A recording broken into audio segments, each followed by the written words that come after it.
Hi friends, എൻ്റെ ലൈഫിൻ്റെ മറ്റൊരു വീഡിയോയിലേക്ക് എല്ലാവർക്കും സ്വാഗതം. ഇന്ന് ഞാൻ വന്നിട്ടുള്ളത് സിമ്പിളായിട്ട് പെട്ടെന്ന് തയ്യാറാക്കാൻ പറ്റുന്ന ഒരു റൈസ് റെസിപ്പി ആയിട്ടാണ്. നമ്മൾ കുട്ടികൾക്ക് ലഞ്ചിന് കൊടുത്ത് വിടാനും മാത്രമല്ല നമുക്ക് തിരക്കിനിടയിലൊക്കെ ഉണ്ടാക്കാൻ പറ്റിയ ഒരു സിമ്പിളായിട്ട് തയ്യാറാക്കാൻ പറ്റിയിട്ടുള്ള ഒരു റൈസ് റെസിപ്പിയും കൂടിയാണ്. അപ്പോൾ ഇതുണ്ടാക്കുകയാണെങ്കിൽ ഇതിലേക്ക് നമ്മൾ മറ്റൊരു കറീൻ്റെ ആവശ്യമൊന്നുമില്ല, വളരെ ടേസ്റ്റ്ഫുള്ളാണ്. അപ്പോൾ എല്ലാവരും വീഡിയോ കണ്ട് ട്രൈ ചെയ്ത് നോക്കണം. അപ്പോൾ നമുക്ക് വീഡിയോയിലേക്ക് പോവാം. തയ്യാറാക്കാൻ വേണ്ടി ഞാൻ 1 കപ്പ് ബസുമതി റൈസാണ് എടുത്തിട്ടുള്ളത്.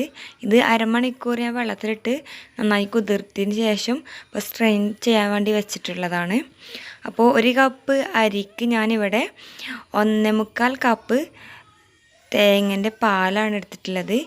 തേങ്ങാപ്പാൽ കേട്ടോ, അത് ഞാൻ കുറച്ച് വെള്ളം ചേർത്തിട്ട് മിക്സിയിലിട്ട് അടിച്ചെടുത്തതാണ്. അപ്പോൾ അതിന് 1-ാം പാൽ 2-ാം പാലൊന്നുമില്ല, എല്ലാം നേരിട്ടാണ് ചേർക്കുന്നത്.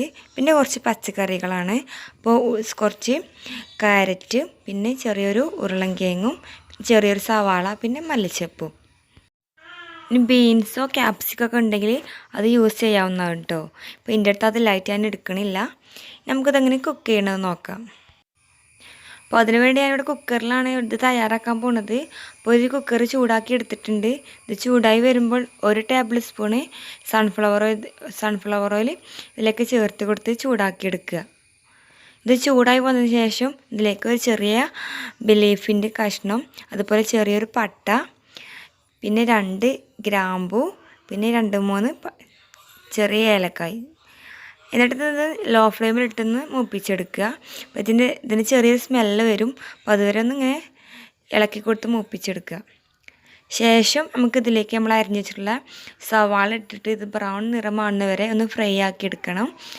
അപ്പോൾ നമ്മൾ സാധാരണ ബിരിയാണിക്കൊക്കെ ഫ്രൈ ചെയ്തെടുക്കുമല്ലോ ഉള്ളി, അപ്പോൾ ആ രൂപത്തിൽ തന്നെ ഇത് ഫ്രൈ ചെയ്തെടുക്കണം. അപ്പോൾ നമ്മുടെ ഉള്ളിയൊക്കെ ഫ്രൈ ചെയ്ത് വന്നിട്ടുണ്ട്, കണ്ടോ, ബ്രൗൺ നിറം ആയിട്ടുണ്ട്. നമുക്ക് മറ്റുള്ള വെജിറ്റബിൾസും കൂടി ഇതിലേക്ക് ചേർത്ത് കൊടുക്കാം. അപ്പോൾ ഞാൻ ആദ്യമായിട്ട് ഫസ്റ്റ് ചേർക്കുന്നത് കിഴങ്ങും പിന്നെ നമ്മളെ ക്യാരറ്റുമാണ്. ഇനി ഇതൊന്ന് ജസ്റ്റ് ഒന്ന് വേവിച്ചെടുക്കുക, ഫ്രൈ ആവുന്ന രീതിയിൽ തന്നെ ഒന്ന് വേവിച്ചെടുക്കുക.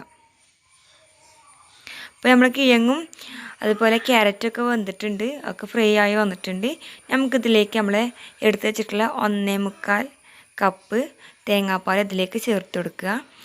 പിന്നെ ഇത് കുക്കറിലായതുകൊണ്ടാണ് ഈ 1.25 കപ്പ് എടുത്തിട്ടുള്ളത്. നിങ്ങൾ കുക്കറിലല്ലെങ്കിൽ ഇപ്പോൾ 2 കപ്പ് എടുക്കേണ്ടി വരും 1 കപ്പ് റൈസിന്. പിന്നെ ആവശ്യത്തിനുള്ള ഉപ്പും കൂടി ചേർത്ത് കൊടുത്തത് ഇതൊന്ന് തിളച്ച് വരുന്നവരെ ഒന്ന് വെയിറ്റ് ചെയ്യണം.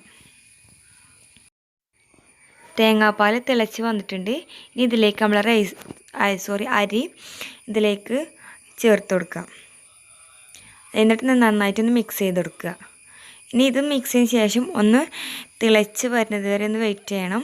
നമ്മൾ തേങ്ങാപ്പാൽ തിളച്ച് വന്നിട്ട് കുറച്ചൊന്ന് വറ്റിയതിന് ശേഷം മാത്രമേ ഇതിൻ്റെ അടുപ്പ് വെച്ചിട്ട് വേവിക്കേണ്ടതുള്ളൂ. അപ്പോൾ ഇത് നന്നായി തിളച്ച് വന്നിട്ടുണ്ട്. ഇനി നമുക്കിതിലേക്ക് കുറച്ച് മല്ലിച്ചപ്പിലയും കൂടി ചേർത്ത് കൊടുക്കാം. ശേഷം നമുക്കിതിൻ്റെ അടച്ച് വെച്ച് വേവിച്ചെടുക്കാം.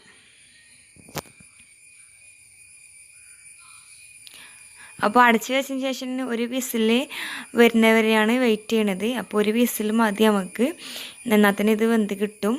അപ്പോൾ അതുവരെ ഒന്ന് വെയിറ്റ് ചെയ്യാം. അപ്പോൾ 1 വിസിൽ കഴിഞ്ഞു.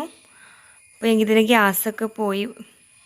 ഇപ്പോൾ നമ്മൾ തുറന്ന് നോക്കിയിട്ടുണ്ട്. അപ്പോൾ നമ്മുടെ റൈസ് ഇവിടെ നല്ല പെർഫെക്റ്റായിട്ട് റെഡി ആയിട്ടുണ്ട്. അപ്പോൾ ഇനി ഇത് നമുക്കൊന്ന് ഇളക്കി ചേർത്ത് കൊടുക്കാം. ശേഷം നമുക്കിത് സെർവ് ചെയ്യാം. ഇപ്പോൾ ഇതിലേക്ക് നമുക്ക് വേറെ ഒരു കറീൻ്റെതോ കൂട്ടാൻ്റെ ഒന്നും ആവശ്യമില്ല. അപ്പോൾ എന്തെങ്കിലും നമുക്ക് നേരെ വൈകിയ വേളയിലൊക്കെ ഇങ്ങനെ തയ്യാറാക്കിയാൽ മതി. അപ്പോൾ വളരെ സിമ്പിളായിട്ട് തയ്യാറാക്കാൻ പറ്റുന്ന റൈസ് റെസിപ്പിയാണ്. അപ്പോൾ എല്ലാവർക്കും ഒരുപോലെ ഇഷ്ടപ്പെടും. അപ്പോൾ എല്ലാവർക്കും ഈ റെസിപ്പി ഇഷ്ടപ്പെടുമെന്ന് വിചാരിക്കുന്നു. ഇഷ്ടപ്പെട്ടാൽ ലൈക്ക് ചെയ്യണം, ഷെയർ ചെയ്യണം, അപ്പോൾ തന്നെ സബ്സ്ക്രൈബ് ചെയ്യാനും മറക്കരുത്.